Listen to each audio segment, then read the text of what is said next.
On today's episode of Lifestyle Austin, we are in South Austin shooting at the Lady Bird Johnson Wildflower Center. It is beautiful here.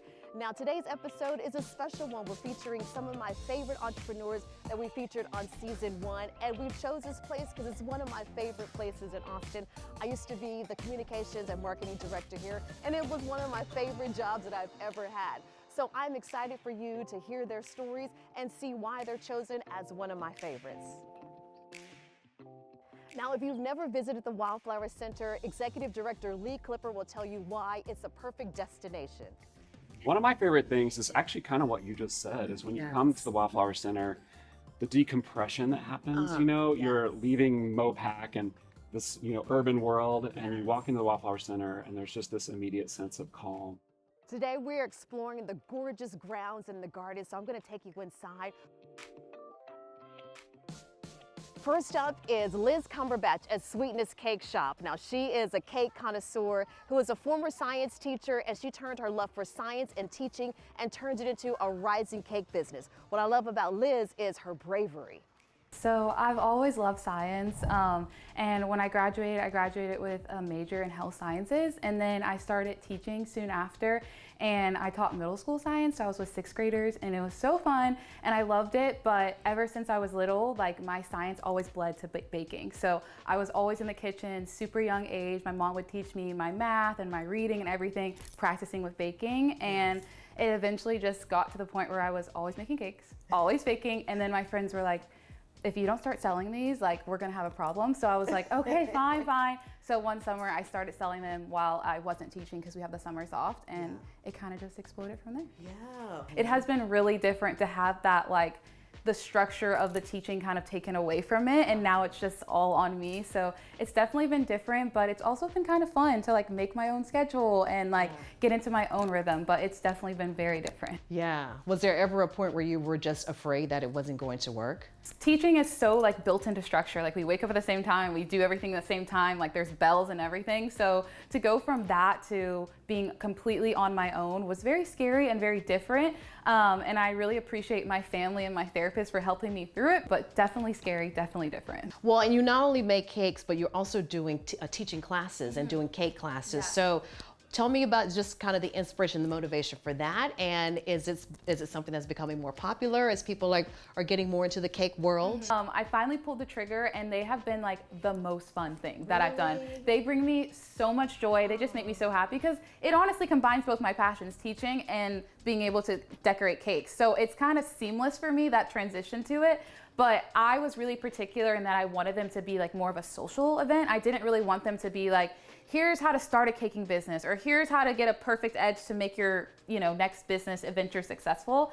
I wanted to allow a space for people to come unwind and relax and become creative. I think as someone who was working 2 full-time jobs and very stressed, I was very aware of the fact that there was a lack of space for people to just come and be and mess up in the creative world or get back into the creative world.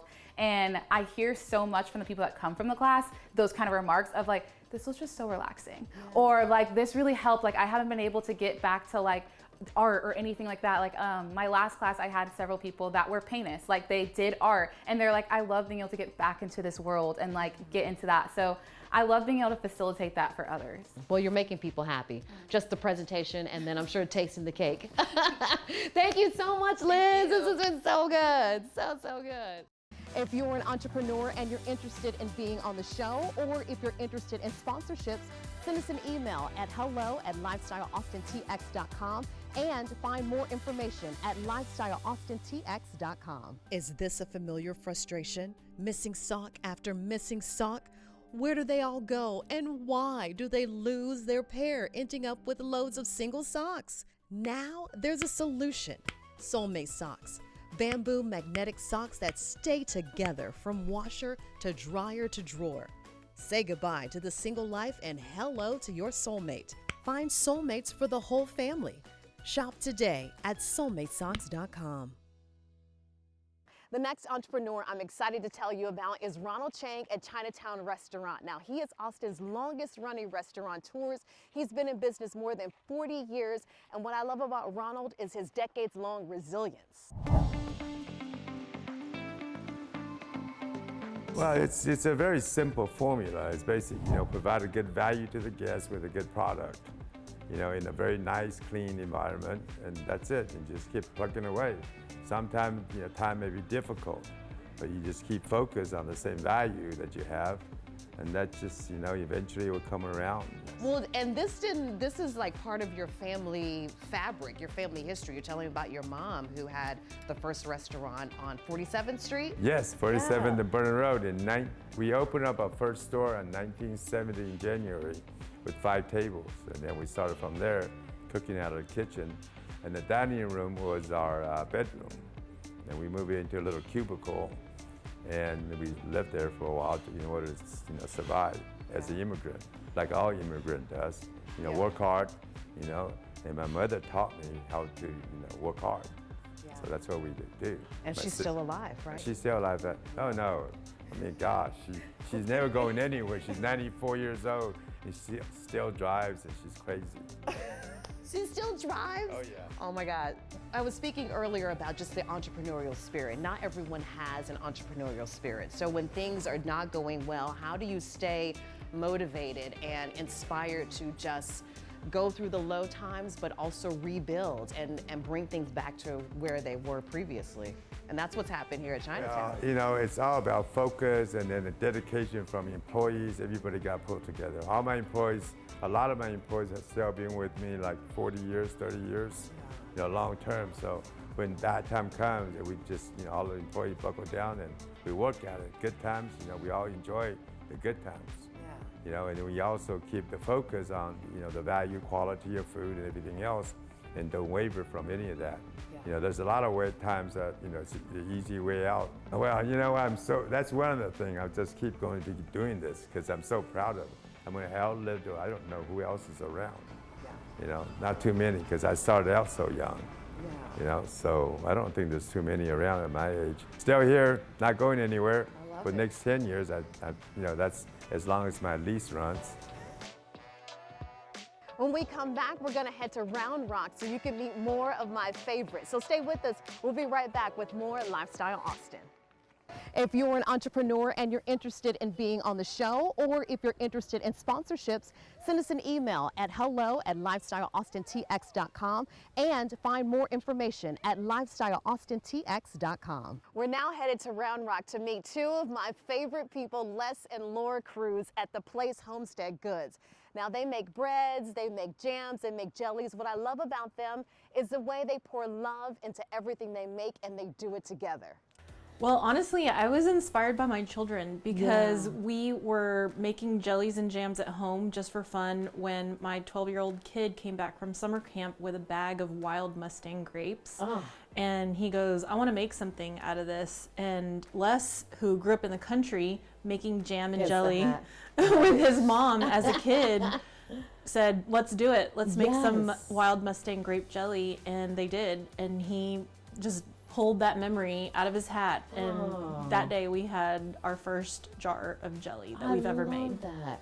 So that moment of making the jam or the jelly, when your kids came home with the fruit, like what was that conjuring up that memory for you, coming, going backwards to your childhood? Well, it was pretty special. I grew up pretty poor, and so making jellies and jams and everything we ate was pretty much homemade. Mm-hmm. We did that out of necessity. It wasn't a novelty for us. And so as a young kid, my mom would make jelly and jam in the kitchen, and she'd pull a stool in and park me on that stool so I wouldn't go get myself into trouble. And I was probably 4 or 5 years old at that time, and I did that all the way up till I was like 7 or 8, and then she finally trusted me to do things on my own. But for all those years I sat on that stool, I didn't really think about it. It was just, I was in the kitchen with my mom. And all of a sudden, when Toshi brought home this bag of grapes, it clicked. And I remembered everything my mother had done. And so I was frantically going around getting all the ingredients and getting all the stuff that we needed. And out of that, we made jam. I love it. And now you make jam all the time. You have a number of different flavors. You guys sell it at the local markets, which is just so beautiful. But how do you balance everything? You work full time. You're now retired military. But working full time. But working full time. Yes, you also have a construction company. So how do you guys balance that, and what is it for you that really brings you the most joy in doing this part of the business? Well, I have a motto in life, and it's do what you love and do more of it. So I really don't spend time. Hold on, say that again. That's so beautiful. Do what you love and do more of it. Yes. So yeah. I don't spend time on my phone. I don't watch TV. And while I like to read, I'd rather spend time in the kitchen making really good food for good people. Yeah, So. yeah. And so tell me how the biscuit part came along, because again, you were trying to get me to make the biscuits, and I told you, after you listed that long list of steps, I was like, oh heck no, I'm not doing that. So how did that part come about? So Laura and I had been talking several different ideas about what we wanted to do, and the biscuits are something that we always do for brunch on Sundays. And yeah. again, Laura being the brains behind it, she said, you know, people are going to love that. Yes. And then we met you. Yes. And you And proved I it. loved it. Yes. You really proved it. Yes. And so it was really exciting for us to give this a shot and share what we love. And part of the idea behind the place is that we want to share good food with people and remind people of what homemade, true Southern style soul food tastes like. Yes. There's nothing like it in the world. There's so much love in it. There I was is. telling you the story of my grandmother, and she made everything from scratch. And you could taste not just the flavors, but the love in the food too. Hence, yeah. hence the place. I love Because it. Laura and I are in the kitchen together. You asked the question about how do we do it. Yeah. Long days, long nights. I'm the ops guy. I try to help backwards plan everything from the loaf of bread, the 50 million steps that have to Yeah. occur before that. Yeah. But that's how we get it done, is we have a plan. We don't just come into the kitchen on whim. We actually have a schedule of things that we have to get done. Yeah. Because in the course of the sourdough, it's a 3-day process. Yeah. So we have to plan very carefully because things have to happen at certain times during the day. So we plan around work Yeah. to be able to get all that done. Oh my gosh, I love it. Well, we are going to make some bread. Well, Laura gonna show me how to make some bread. Hopefully it comes out edible. And so you'll get to see a tutorial when we come back. Stay with us, everybody. We'll be right back on Lifestyle Austin.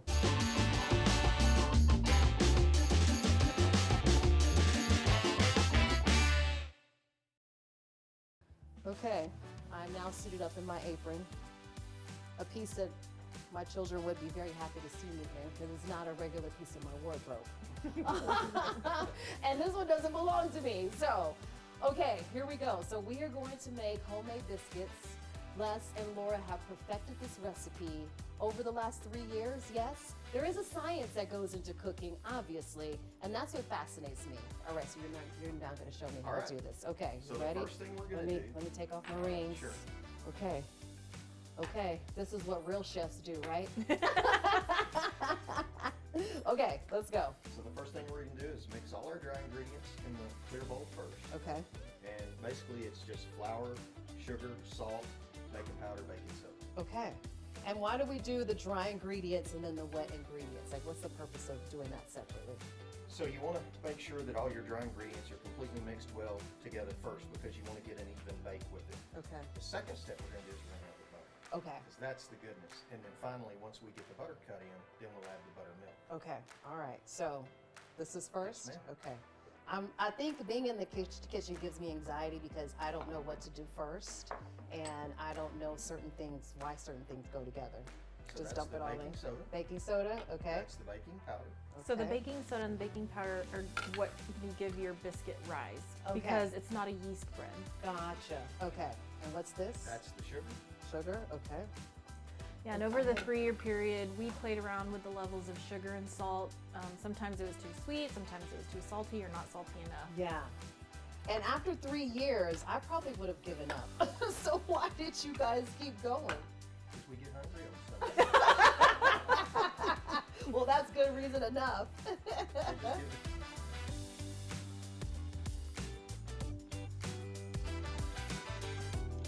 So just give it- I worked on my guns today. there you go. And then you're gonna pour the buttermilk into that hole. Okay. How much buttermilk is this? This is about 3/4 cup. Okay. This also brings back memories. My grandmother made everything with buttermilk. And if you don't have buttermilk on hand, which not many people do, Yeah. you can take a shortcut and substitute and use regular milk and then about a tablespoon of vinegar or lemon. Okay, gotcha. Now, The weather, humidity, does that affect, like in your kitchen, how things rise or how high they rise? Yes, which is Yeah. why I have a thermometer right over there to tell me. Yes. Yeah. So what's the optimal humidity level? You don't really want to go above 50% for any type of bread making. Okay, gotcha. That is a good tip to know. We learned something new today, and certainly I did. Okay, so what do I do now? Just gonna start mixing just this in. okay. And what you People watching this are like, she doesn't know that. No, I don't. And I think that there are more people out there like me who don't know a thing about food or putting things together, cooking. I had a show once. I'm gonna revive it. The Mom Who Can't Cook show. Oh my gosh! Yes, and every episode it was me trying a new recipe, and every fourth episode I would bring on a guest for them to show me how to make one of their favorite recipes. But that's the whole show, was me trying to get a recipe I right. love that. There are a lot of failed attempts there. There's a lot of fails. That's what it is. I mean, Yes, you it mentioned is. that cooking is part science, and Yeah. that's what scientists do. They fail a lot until they get it right. Uh-huh. Yeah. So it's okay, I'm in good company then, because I have failed a lot.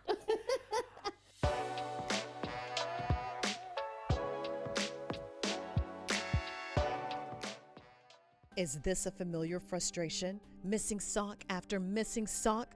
Where do they all go, and why do they lose their pair, ending up with loads of single socks? Now there's a solution. Soulmate socks. Bamboo magnetic socks that stay together from washer to dryer to drawer. Say goodbye to the single life and hello to your soulmate. Find soulmates for the whole family. Shop today at soulmatesocks.com. If you're an entrepreneur and you're interested in being on the show, or if you're interested in sponsorships, send us an email at hello@lifestyleaustintx.com and find more information at lifestyleaustintx.com. We are going back to Round Rock. This time we're meeting Tiffany Wilson at the 2911 Luxury Salon and Studios. It's where I get my curls enhanced. And what I love about Tiffany is she just expanded her business into a more expansive space. She took a big risk, but with bravery and also joy.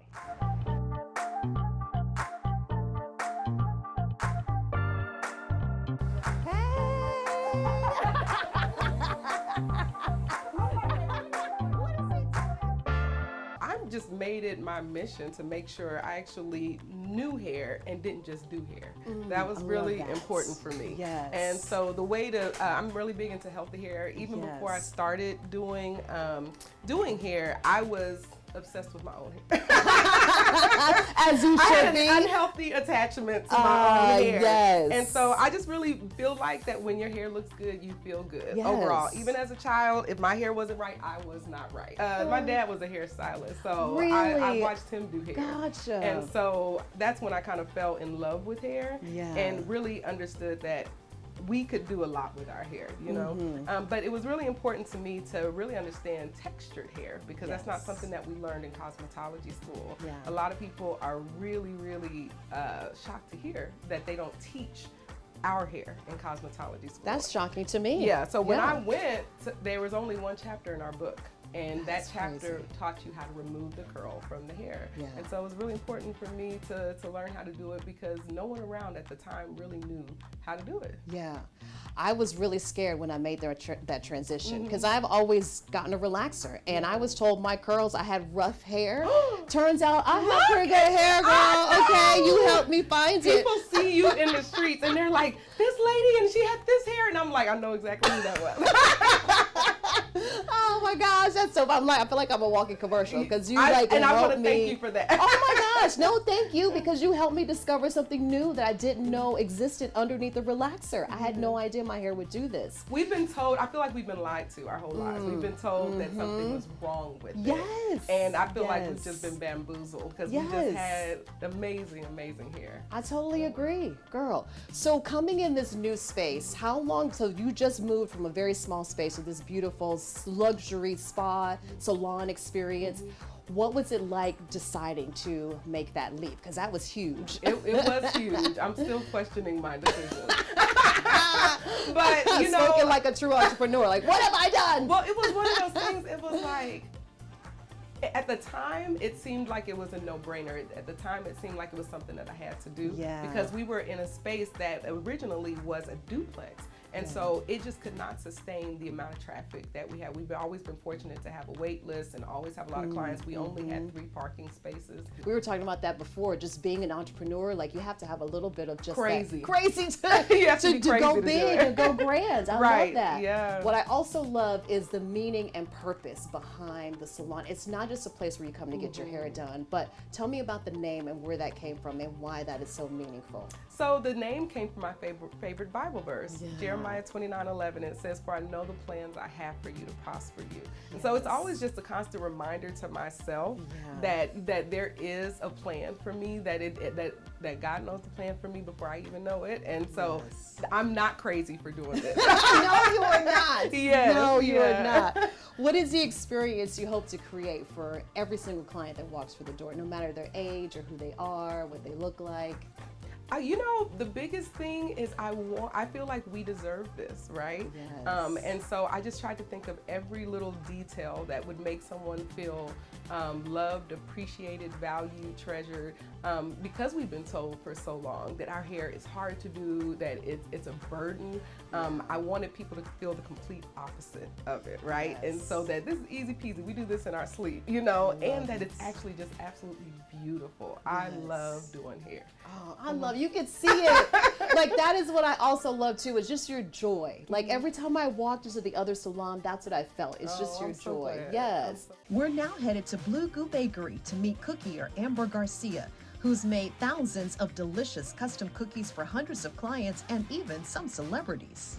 So I love your origin story of how you got into doing this. This is your second job. Yes. Which that's the other thing I love about entrepreneurs is the ability to juggle so many things. So tell me about how it all came about. This was really your way of taking some time and just while your daughter was home. So tell me about the start of it. So my daughter turned 2 at the end of January of 2020, and at that time she was recently diagnosed with autism. So she's nonverbal and she's autistic, and she was due to start going to a school here in Round Rock for autistic children in March of 2020. Well, obviously everybody knows in March of 2020 is when COVID became like a thing and everything shut down, and so her school shut down.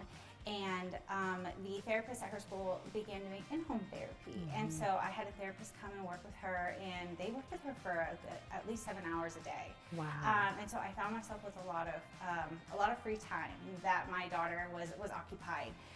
And so I really needed something to kind of fill my time, to kind of like a creative outlet. And I liked watching the cookie decorating videos like on TikTok, and things are so satisfying. And I was just like, I could probably do that. I could do that. So I started doing it, and then here we go. Like 5 years later, it's like I'm booked and busy. 5 years. How many dozens of cookies do you think you've made? Oh my gosh. 5 years. I don't know. I'd have to go back and calculate. I mean, hundreds of dozens. I mean, I've made probably 10,000 cookies. I would say. I have no idea. That would be fun to go back and calculate just see. But yeah, I mean, like, because I mean, it adds up. Like just this week, I did 10 dozen. 11 dozen. So I mean, and that was an easy week. Yeah. So. Well, how did you teach yourself how to do it? Because I mean, these are gorgeous, you guys. Thank and you. I'm gonna try one. Yes. Right now. Yes, please do. They look too pretty to eat, though. How did you teach yourself? How to do I had a lot of practice. It takes a lot of practice. But mostly it was a lot of trial and error. It was a lot of watching like YouTube videos of other cookiers who put their videos out for free and instructions out for free. There's really not much baking involved. It's more decorating. I have one sugar cookie recipe that I perfected, and I just kind of stuck with it. It's really the decorating. It's getting the icing consistency down. But really, it's just hours and hours and hours of practice. Like if you were to look back at the cookies that I did when I first started, they look nothing like this. Yeah. So yeah. What do you think the most fulfilling part of the whole business is for you? Oh, absolutely. It's being a part of people's special events. Because I mean, people order my cookies for birthdays, baby showers, weddings, things like that. Happy moments, right? And so I get to like make their happy moments and their special days like even more special and even more memorable. And I just think that that's so great, And I love people will look back on their wedding anniversary or whatever, and they'll like see my cookies, and they'll, or look back at the baby shower and see my cookies, and I just think that that's really neat. If you're an entrepreneur and you're interested in being on the show, or if you're interested in sponsorships, send us an email at hello@lifestyleaustintx.com and find more information at lifestyleaustintx.com. For a quick look at hot and happening events throughout Austin, visit our website at lifestyleaustintx.com. Thank you so much for joining us on this special favorites episode of Lifestyle Austin, brought to you from the beautiful Lady Bird Johnson Wildflower Center. Be sure to visit our website, lifestyleaustintx.com, to see stories from other amazing Austin entrepreneurs. Thank you for watching. I'm Catenya McHenry. We will see you next time.